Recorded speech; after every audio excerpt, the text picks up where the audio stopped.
श्री गणेशाय नमः। ओम नमः शिवाय। ओम नमः शिवाय। कोटेश्वराय नमः।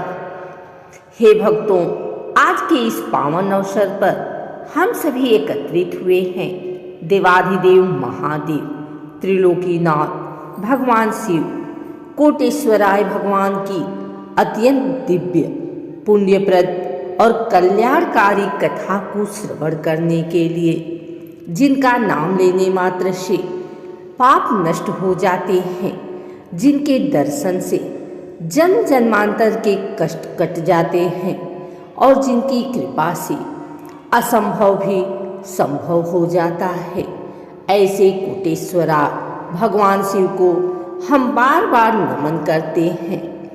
हे श्रोतागण, कलयुग में भगवान शिव ही ऐसे देव हैं जो भोलापन, करुणा और शीघ्र प्रसन्न होने वाले हैं, जो सच्चे मन से पुकारे, जो श्रद्धा से जल अर्पित करे, जो कथा श्रवण करे, महादेव उसे कभी निराश नहीं करते। आज हम जो कथा सुनाने जा रहे हैं, यह केवल कथा नहीं, यह भक्ति का मार्ग, यह मोक्ष का द्वार और यह जीवन को सही दिशा देने वाला दिव्य उपदेश है।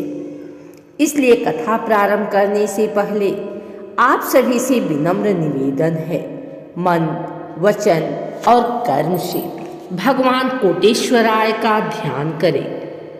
बातचीत और मन की चंचलता को छोड़कर पूरी श्रद्धा से कथा श्रवण करें। कोटेश्वराय भगवान का दिव्य स्वरूप। कोटेश्वराय भगवान का अर्थ है कोटि कोट शिवलिंगों के अधिपति, जहाँ असंख्य शिवलिंग स्वयं प्रकट हुए हों, जहाँ तप, त्याग और तपस्या की पराकाष्ठा हुई हो, वह स्थान कोटेश्वर कहलाता है। कोटेश्वराय भगवान का स्वरूप अत्यंत शांत, तेजस्वी और करुणामय है। जटा में गंगा, मस्तक पर चंद्रमा, कंठ में वासुकी नाग, भस्म से विभूषित शरीर और नेत्रों से संपूर्ण सृष्टि का रहस्य। पौराणिक कथा बहुत प्राचीन समय की बात है।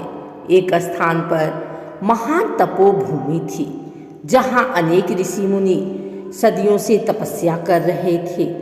उस स्थान पर हर दिन हजारों शिव भक्त भगवान शिव की आराधना करते थे, परंतु उन्हें प्रत्यक्ष दर्शन नहीं होते थे। ऋषियों ने आपस में विचार किया, यदि हम सभी मिलकर कोटि शिवलिंगों की स्थापना करें और एक साथ महादेव की तपस्या करें तो अवश्य भगवान प्रसन्न होंगे। ऋषियों ने संकल्प लिया और एक एक करके कोटि 1 करोड़ शिवलिंगों की स्थापना प्रारंभ की। दिन रात बिना रुके जल, बेलपत्र, धतूरा, भस्म और मंत्रों से भगवान शिव की पूजा होने लगी। पूरी धरती ओम नमः शिवाय के जाप से गूंज उठी। जब तपस्या पूर्ण हुई तो आकाश से दिव्य प्रकाश प्रकट हुआ। ढोल, नगाड़े, शंखनाद गूंज उठे। देवता पुष्प वर्षा करने लगे। तभी स्वयं भगवान शिव कोटेश्वराय रूप में प्रकट हुए। महादेव ने कहा, हे ऋषियों, तुम सबकी तपस्या से मैं अत्यंत प्रसन्न हूँ। यह स्थान अब कोटेश्वर तीर्थ कहलाएगा। जो भी श्रद्धा से यहाँ मेरी पूजा करेगा, उसके समस्त पाप नष्ट होंगे।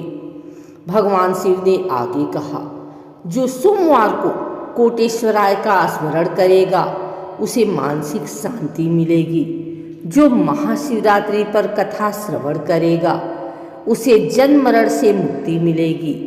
जो जल, बेलपत्र और सच्ची भक्ति अर्पित करेगा, उसके जीवन के सारे संकट दूर होंगे।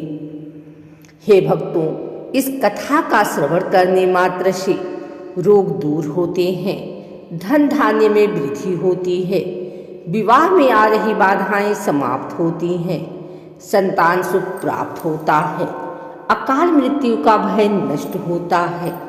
सबसे बड़ी बात, मनुष्य को शिव तत्व की अनुभूति होती है। भगवान शिव सिखाते हैं, अहंकार छोड़ो, सरल बनो, सत्य और धर्म के मार्ग पर चलो, दूसरों का अहित मत करो।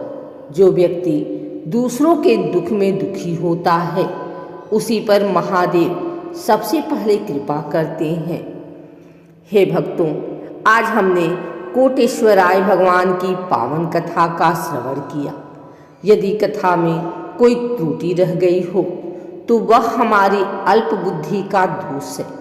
भगवान शिव से प्रार्थना है, हे कोटेश्वराय महादेव, हम सब पर अपनी कृपा बनाए रखें, हमें भक्ति, शक्ति और सद्बुद्धि प्रदान करें। बोलो कोटेश्वराय भगवान की जय, बोलो महादेव की जय। हर हर महादेव।